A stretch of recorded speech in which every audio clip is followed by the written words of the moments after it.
Welcome to Israel Now News. I'm Rebecca Roberts. And I'm Yochanan El Rome. In our top story, Prime Minister Benjamin Netanyahu has made the difficult decision of pausing legislation to reform Israel's judicial system. The restructuring of the courts, and specifically the process of choosing judges, is a key issue to the coalition, which is demanding a more balanced selection process. The opposition is staunchly against the proposed reforms and has staged massive protests, bringing the country to a grinding halt. Despite their adamant support of the overhaul laws, two main coalition partners, Itamar Ben-Gvir and Bezalel Smotrich, agreed to delay the legislation to allow for dialogue with the opposition. Netanyahu explained that the government stands by the need to bring about necessary changes to the legal system, and he said, "We will give an opportunity to achieve these changes through broad consensus." The United States recently launched airstrikes on positions in eastern Syria after Iranian drones fired at U.S. troops. The simultaneous attacks launched by the Revolutionary Guard Corps targeted 2 American positions in the country, killing a U.S. contractor and leaving 6 Americans wounded. The United States hit back by bombing sites affiliated with the IRGC. Iran has infiltrated Syria, establishing bases to train its proxy armies, and has built the infrastructure to launch attacks on Israel. In the aftermath of the U.S. strikes, Tehran warned Washington that it would retaliate on any further attacks in Syria. Israel and the United Arab Emirates have signed a customs agreement paving the way for the implementation of the free trade deal between the two countries. Since signing the free trade agreement in May of 2022, the UAE has become Israel's 16th largest trading partner. Last year, the countries had a total of $2.5 billion in bilateral business. Israel's Foreign Minister Eli Cohen explained that the free trade agreement is important for the Israeli economy, for the strengthening of ties with the UAE, and is further testament to the importance of the Abraham Accords. The chairman of the U.S. Joint Chiefs of Staff has testified that Iran could have enough fissile material for a nuclear weapon in just 2 weeks. General Mark Milley told members of the House Appropriations Committee that once the hardline Islamic Republic has enough enriched uranium, it will take only a few short months to assemble a weapon to carry a nuclear payload. He said the United States remains committed as a matter of policy that Iran will not have a fielded nuclear weapon. Tehran has repeatedly threatened to wipe Israel off the map, and the Ayatollah's advancing atomic program is of great concern to the Jewish state. Jerusalem has warned that it will act unilaterally if the United States leaves Israel isolated in the face of a nuclear Iran. Artificial intelligence technology has enabled Israel's foreign ministry to reach out in multiple different languages. Ambassador David Saranga, the head of the Digital Diplomacy Division at Israel's Foreign Ministry, has addressed communities in Arabic, Chinese Mandarin, Persian, Greek, Hindi, Portuguese, Russian, and Turkish. The Jewish state is one of the first to use multi-language speaking avatars to encourage dialogue with people in countries throughout the world in their native tongue. According to the Times of Israel, the Foreign Ministry has social and media accounts in 50 different languages, reaching about 2 billion people each year. Of particular importance is its Persian language content, which generated nearly 450 million engagements last year, 93% of which were viewed in Iran. A veteran Jewish lawmaker in Finland was brutally attacked by a man screaming anti-Semitic slurs. 68-year-old Ben Zyskowicz has served in Finland's parliament for over 40 years. He's a popular member of the country's Jewish community. Zyskowicz was campaigning near the metro station in Helsinki when an irate man punched him in the face and threatened to throw him onto the subway tracks. The assailant was heard yelling anti-Semitic insults and blaming Zyskowicz for the country's decision to join NATO. Israel's diplomatic rift with Poland has come to an end, and the countries have announced that they will reinstate their ambassadors. The political crisis began several years ago when Warsaw passed a law limiting Holocaust restitution, as well as legislation making it illegal to blame Poland for crimes committed during the Holocaust. Israel sends high school students to Poland where they visit the Auschwitz-Birkenau death camp. These trips were suspended due to the censorship law and Poland's objection to the Israeli delegation traveling with armed security guards. The countries have been working to repair ties, and just last week, the Israeli Foreign Ministry announced the beginning of a new chapter, and Israeli Prime Minister Benjamin Netanyahu hailed a positive step forward in diplomatic relations with Poland. The Vatican has returned fragments of several Greek statues which have been in its possession since the 19th century. Pope Francis ordered the return of the Greek sculpture fragments, which once adorned the walls of the Parthenon in Athens. This groundbreaking decision could have positive implications for Israel. Rome sacked the city of Jerusalem in the year 70 of the Common Era and carried the temple treasures off to Italy. Many scholars believe that the golden menorah, as well as other priceless temple relics, are locked away in the Vatican's archives. The Archbishop of Athens praised the repatriation of the artifacts, saying this act by Pope Francis is of historical significance and has a positive impact on all levels. The South African Rugby Union has given into pressure from anti-Israel activists and has banned the Israeli team from participating in a recent tournament. The action was hailed as a victory for the anti-Israel movement, as well as BDS activities in South Africa. The Tel Aviv Heat was excluded from the Byzantium Challenge tournament. Member of Knesset Dan Iluz spoke out against the decision, saying Israel and South Africa share a vision of freedom. We expect our partners to fight the BDS movement and not surrender to it. He said sport is a bridge for friendship and must be allowed to rise above petty and decisive politics. The world's oldest Hebrew Bible, the Codex Sassoon, was recently on display in Tel Aviv. We earlier reported on the upcoming Sotheby's auction for this priceless Tanakh. Carbon dating of the parchment revealed that it was written in the late 9th or early 10th century, making it older than the Aleppo and Leningrad codexes.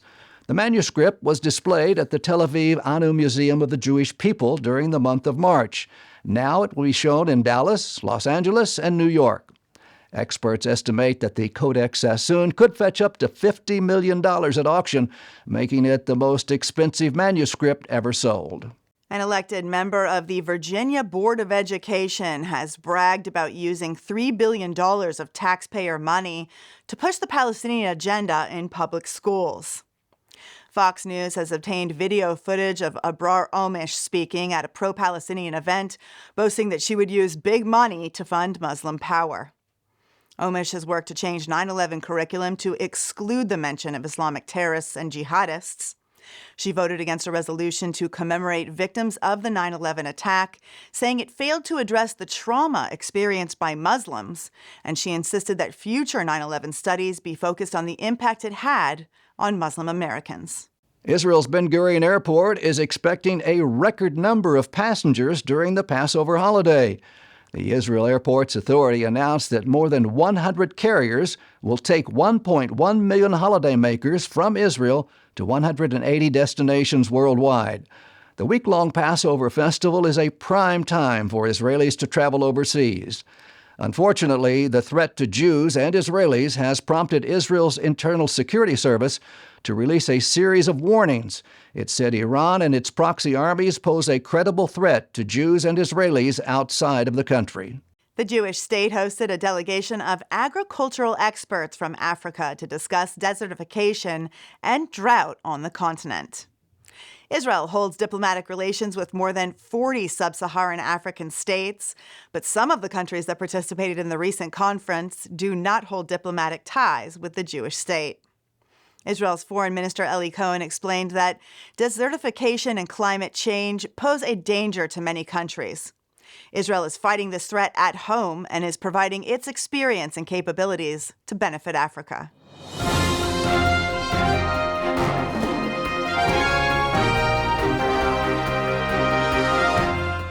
That concludes the news portion of our show. Stay tuned for Ask the Source with Josh Reinstein.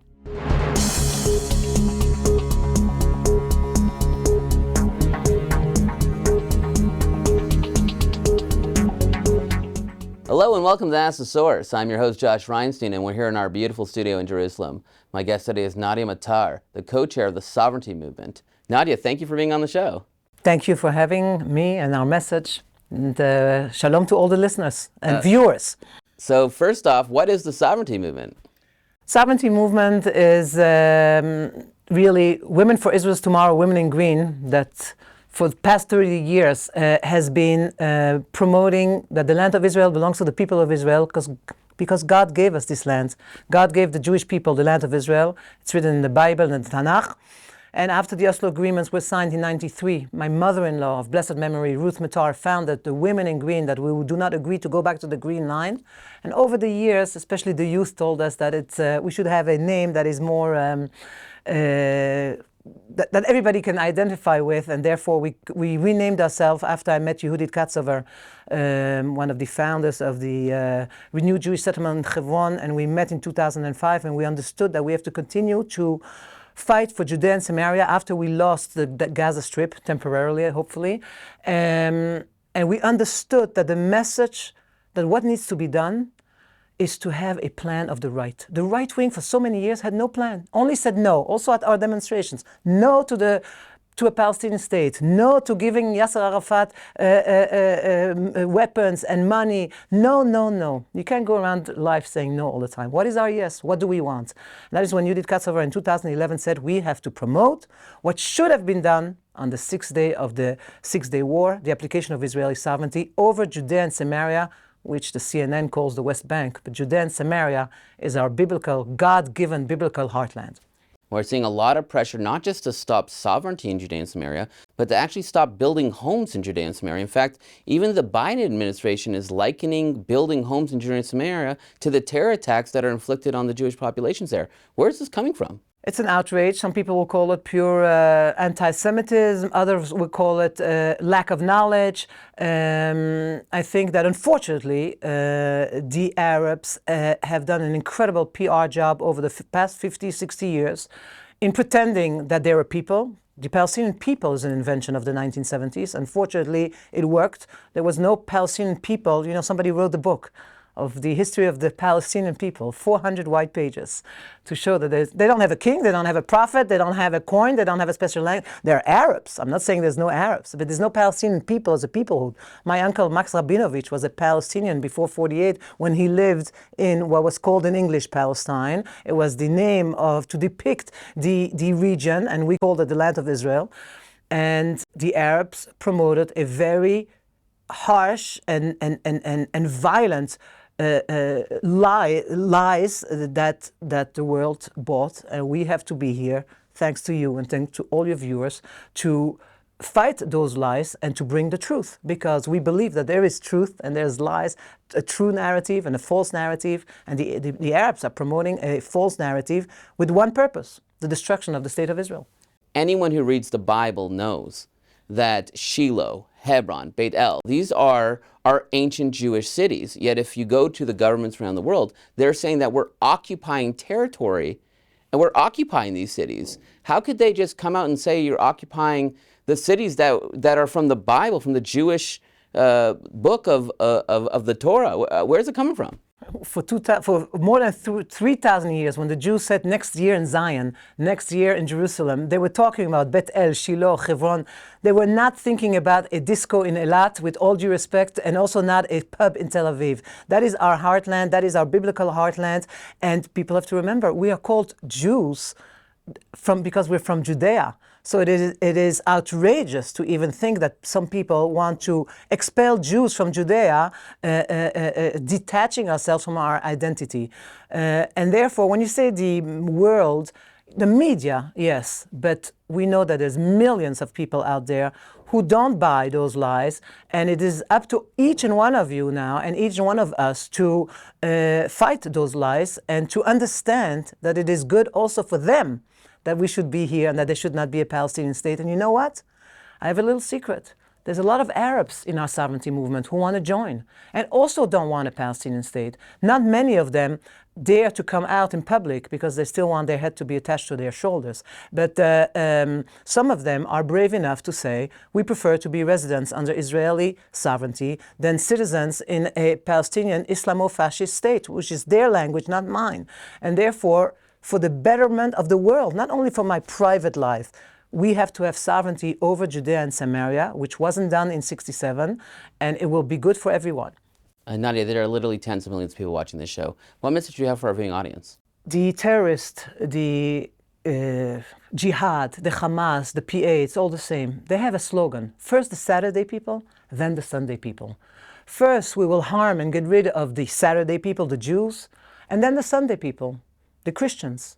There's a battle here between those who want to destroy Western civilization based on the Bible, and the other side, the side of the light, the side those who are saying, we go according to the Bible. God gave the land of Israel to the Jewish people.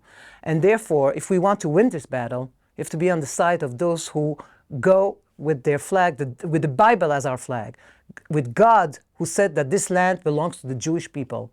And therefore, if we want to have order in the world, if we want to stop terror, if we don't want to give in and cave in to the terrorists, we have to do what the Bible and what God ordered and said. The land of Israel in its entirety has to be under Israeli sovereignty. Thank you, Nadia, for being on the show. And thank you for tuning in to Ask the Source. I'm your host, Josh Reinstein. Now back to the studio.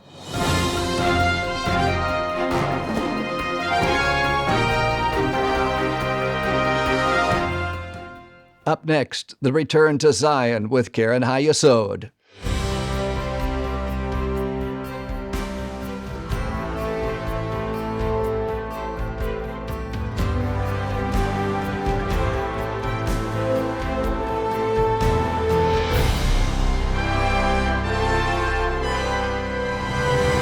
Shalom and welcome to the Return to Zion with Karen Hayesod. I'm Sam Grunwerk, the world chairman of Karen Hayesod, the leading official fundraising organization for the State of Israel.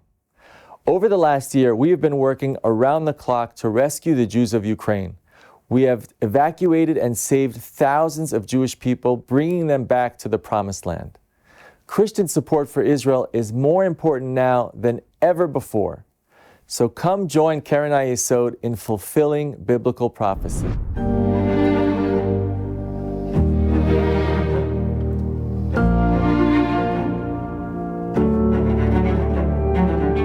Friends of Karen Hayesod in our campaigns all around the world, I'm here in Warsaw, Poland, and just completed a very high-level, 2-day intense delegation. I'm standing here at the amazing Israeli field hospital in Ukraine. It's such a proud moment to stand here and see the doctors and nurses from Israel volunteering their time to be here in Ukraine, giving such humanitarian service, such a health service to the local people, those coming from the war and those just who need it on a daily basis. אתם פשוט גאווה, הכל מתוך הבנה שיש פה משימה של הצלת חיים. מדינת ישראל ועם ישראל תורם בכל מה שרק אפשר לעזור לאנשים המסכנים האלה במשבר הזה. The fact that we as a people are taking on such a task is incredible, and it's what Karen Hayesod is all about, saving Jewish lives. We are a special people doing special things, and it's thanks to all of you and the generosity of all of you that we're able to do that. And I just want to say, Am Yisrael Chai. Thank you. Thank you. Toda rabba. I would like to welcome you to Focus Hotel. This is the Jewish Agency Hotel here in Warsaw. Here we assist all of the Olim who are coming. We don't want just to send people, we want them to be ready for their Aliyah, so we provide Aliyah counseling. We've seen the explosions. I said to my husband, to my children, we flee. We gather all things and we flee this day. We almost had no things, no personal things. Everything we want is to stay within family, in fact. That's all we need. It's okay to lose everything. We just need to stay together. Just need to stay together, and we will do that. Everything you see here, it's the things that people donated, and people, I see how they feel. They are not sure if they can take, how much they can take. Really. And when I will take a pajama, I say, take 2, take 3. It's so nice. I'm having two T-shirts now. Why are you having only 2 T-shirts, dear? Because when we ran away, it was only 1 T-shirt I had, and now you are giving me the second one. I'm so happy. It's really hard not to cry.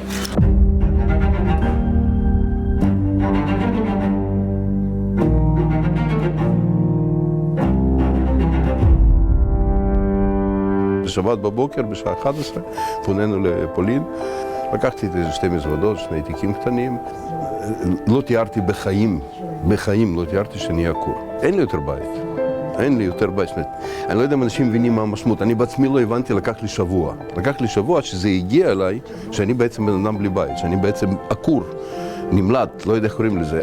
אני לא בוכה על זה או משהו כרגע עכשיו, אבל זה הרגשה אחת הפחות טובות שיכולות להיות.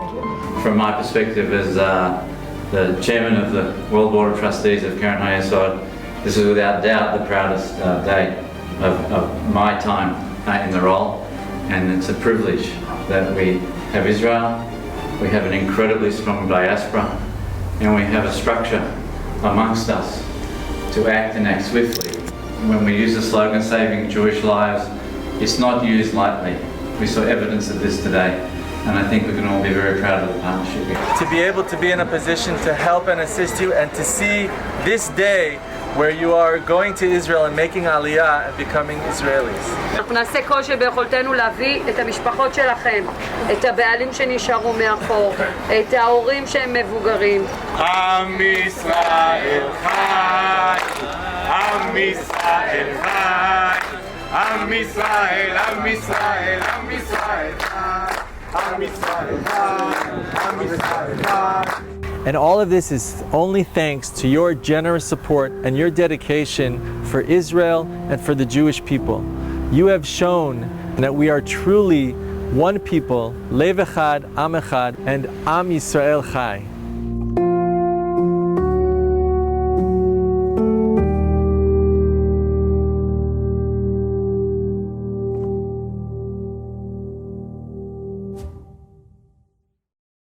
Let's bless Israel together. To donate and get information, visit khisrael.org.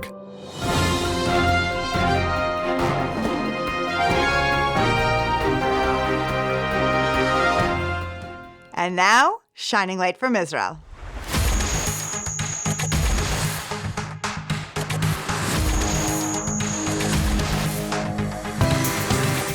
In the city of Jerusalem, within the walls of the Old City is the Western Wall, the closest place to the Holy of Holies that Jews and people of all faiths can come and pray freely. Today's tour isn't on this section of the Western Wall, but rather the section that's hidden underground as we visit the Western Wall Heritage Foundation. So come with me.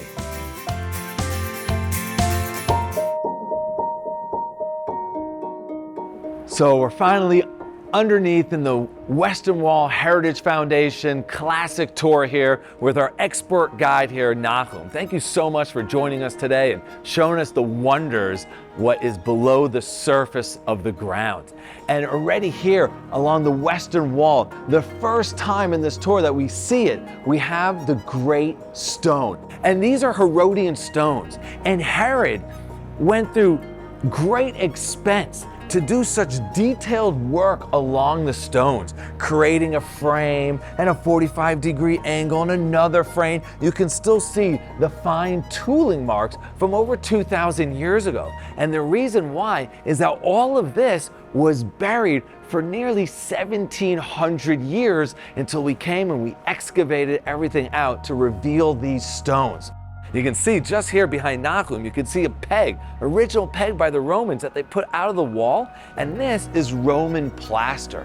Why are the Romans putting plaster along the Western Wall? Well, they had no use for the platform that's on the other side where the temple stood. They turned this entire area into a reservoir to collect water when it was raining. But the stone itself, I called it the Great Stone, one of the largest ones ever excavated. It's literally almost 50 feet long, 12 feet high, and 10 feet deep. And the bedrock, this isn't the bedrock. The bedrock, the Western Wall goes down another 50 feet, which means they had to raise this huge stone and place it here, which must have taken such an incredible amount of ingenuity in order to do that. Come, let's head further down the tunnels to the closest we can get to the Holy of Holies when the temple stood. Come with us. We're walking through this tunnel along the Western Wall. As you're walking, you have these plexiglass windows where you can see part of the Western Wall that the Romans had pushed over from the very top. In one regard, we celebrate because we're back here in Jerusalem. We have the Western Wall. We have freedom of prayer for all nations once again. But at the same time, we see the destruction of the Second Temple, which also makes us sad. Let's continue as we walk down this awesome tunnel.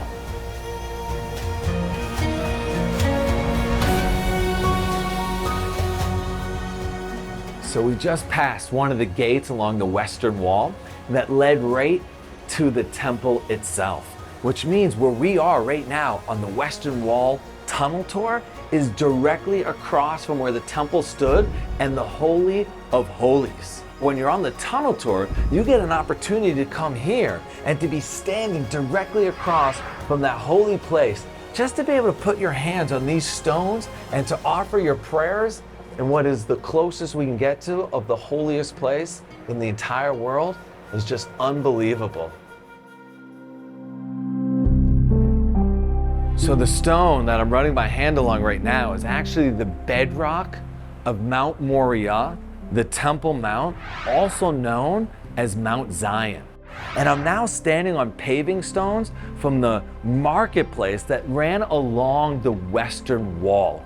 This is the original Wall Street. This was the economy of Jerusalem. So the money changers were located in this area as well. And I always find it so remarkable is to see this paving stone here unscathed because it was never used. At some point, the construction here just came to a sudden halt, and we just don't know why. But that doesn't matter. What matters most is that the Jewish people have returned to the land of Israel, to Jerusalem, our holy city, and once again can walk on these paving stones that our ancestors walked on when they made pilgrimage to our holy capital, the city of Jerusalem. Thank you for watching. And on your next visit to Jerusalem and the Old City, make sure to visit the Western Wall Tunnel Tour.